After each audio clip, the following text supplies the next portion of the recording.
Les deux Congos, par le rapprochement naturel de leurs deux capitales, sont par ailleurs deux pays qui ont en commun plusieurs choses ensemble. Longtemps, les hommes politiques des deux rives du fleuve Congo et les musiciens natifs de ces pays ont affirmé au cours des discours politiques et des mélodies envoûtantes que Kinshasa, la capitale de la RDC, et Brazzaville, celle du Congo-Brazzaville, relèvent d'un même pays séparé par le fleuve. La proximité, seule peut-elle expliquer une telle affirmation? Non, car dans ces deux pays, l'on retrouve quasiment les mêmes ethnies. Les langues comme le lingala sont aussi bien véhiculées d'un côté que de l'autre. Au niveau culturel, les rythmes musicaux sont quasiment les mêmes, les danses et les thèmes repris dans les chansons aussi.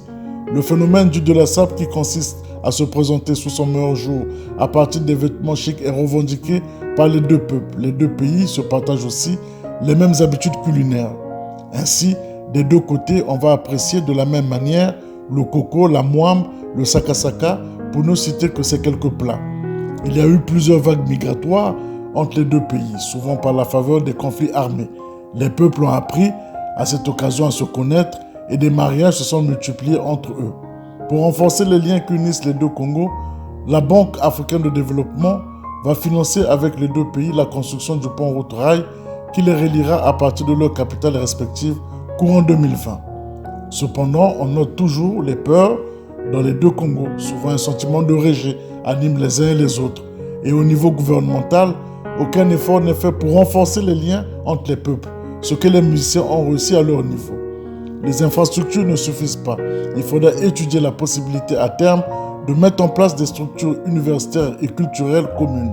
Les hommes d'affaires devraient sans se soucier de la paperasse, par exemple, s'installer des deux côtés du fleuve Congo sans formalité aucune comme s'ils étaient chez eux. Une prime au mariage devait même encourager le mariage entre les natifs des deux pays et la suspension des laissez-passer institués pour favoriser la libre circulation des biens et des services. Nonobstant les quelques différences dues à l'accent des uns et des autres, des formes de préparation alimentaire et des us et coutumes héritées des colons belges d'un côté et français de l'autre, les deux Congos à eux seuls sont un marché de presque 100 millions de consommateurs. Il faut capitaliser sur cet atout en plus des liens séculaires qui unissent les deux peuples pour aller de l'avant et constituer une force sous-régionale et continentale.